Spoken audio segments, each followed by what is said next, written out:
Welcome to the NT Daily with Erin Schrimpf.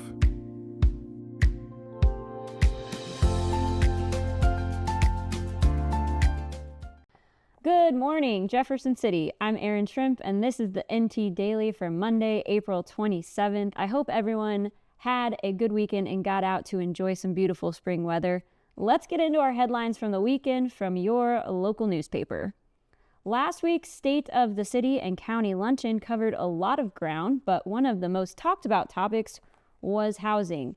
Public-private partnerships were a major focus, with Jefferson City leaders saying more housing is critical to the area's future growth. Mayor Ron Fitzwater said the city is laser-focused on increasing the local housing stock, estimating that 500 to 600 housing units are either under construction or close to getting started. City and economic development leaders pointed to several major projects that are moving quickly, including new family townhomes, duplexes, and additional apartment units. They also said housing is becoming a workforce issue, with major local employers telling city leaders they need more places for employees to live if they want to recruit and retain more workers. You can read more from our local government reporter, Steffi Smith, in the Sunday edition at newstribune.com or on the app. Missouri schools are bracing for a possible $190 million statewide funding shortfall tied to the state's foundation formula, which is the primary way Missouri funds public schools. This is an issue we've been watching very closely, and one that local school districts have been talking about for the last few weeks.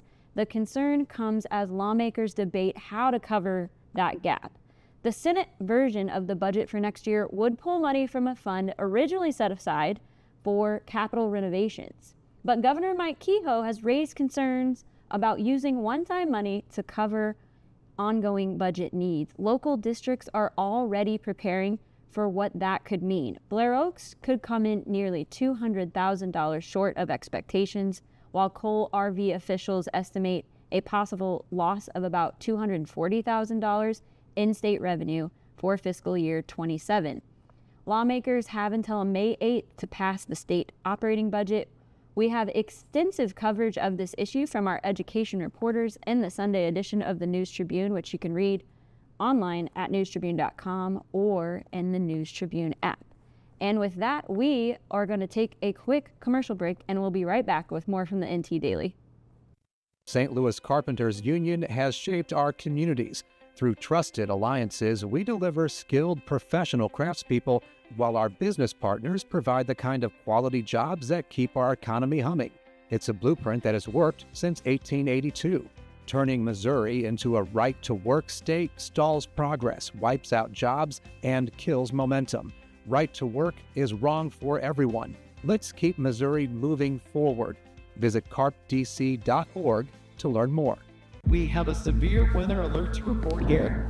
The storm is also bringing the threat of damaging winds and Florida. Here's the thing. When storms bear down, we step up. Ready to go? You bet. Our teams are always ready to keep your power strong. Ameren.com/poweron.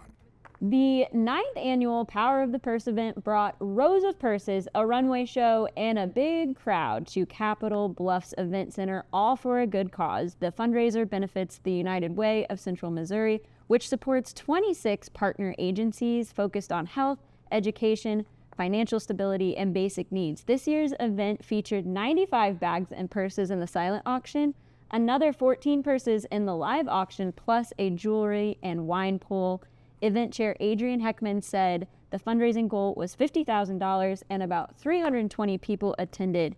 It was a strong turnout after they skipped last year. You can read more coverage and see photos from the event at newstribune.com and in the app.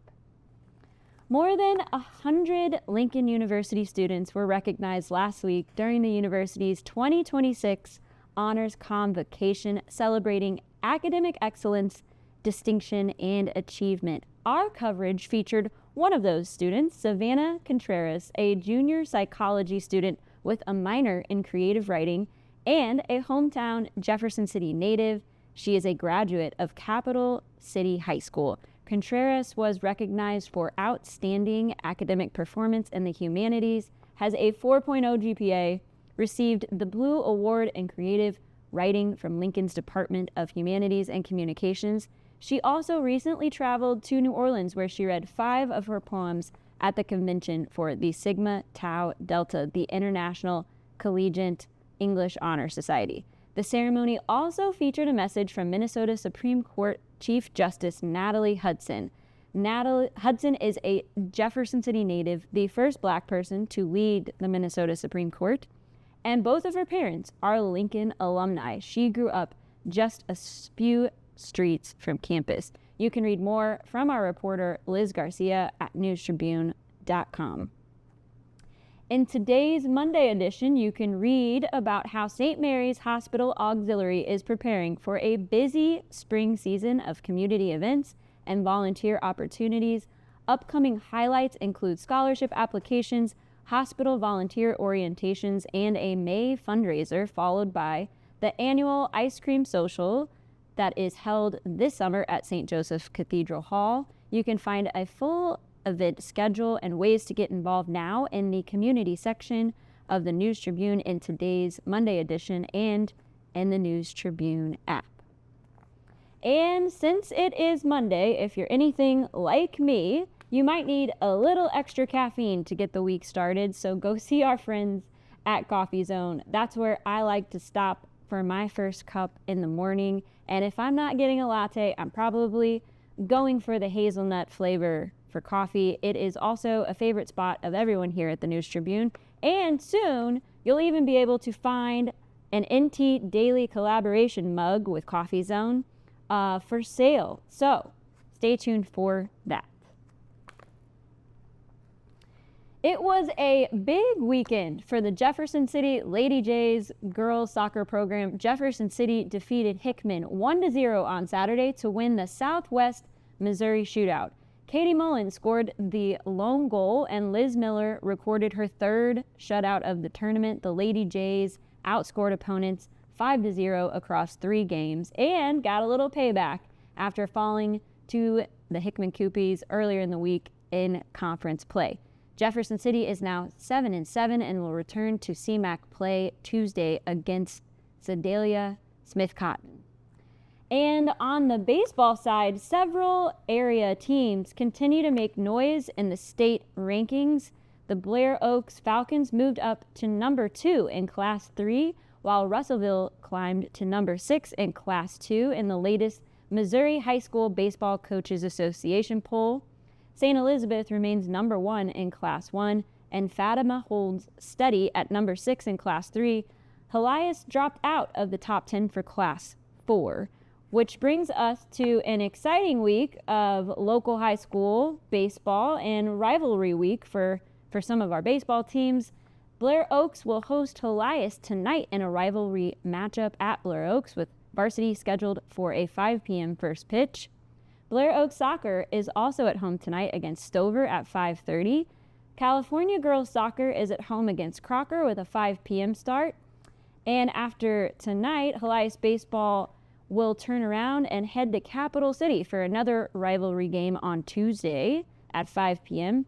And the Jefferson City Jays Boys Golf Invitational got started today. So we will keep you updated on those games, more, and highlights throughout the week. And that is a look at today's headlines for Monday, April 27th from the Jefferson City News Tribune. You can read more online and see all of these stories at newstribune.com or in the News Tribune app. And you can always reach out to me directly at ntdaily@newstribune.com with story ideas, community events, or anything you think we should highlight. Thank you for spending part of your morning with us, and we will see you tomorrow for another episode.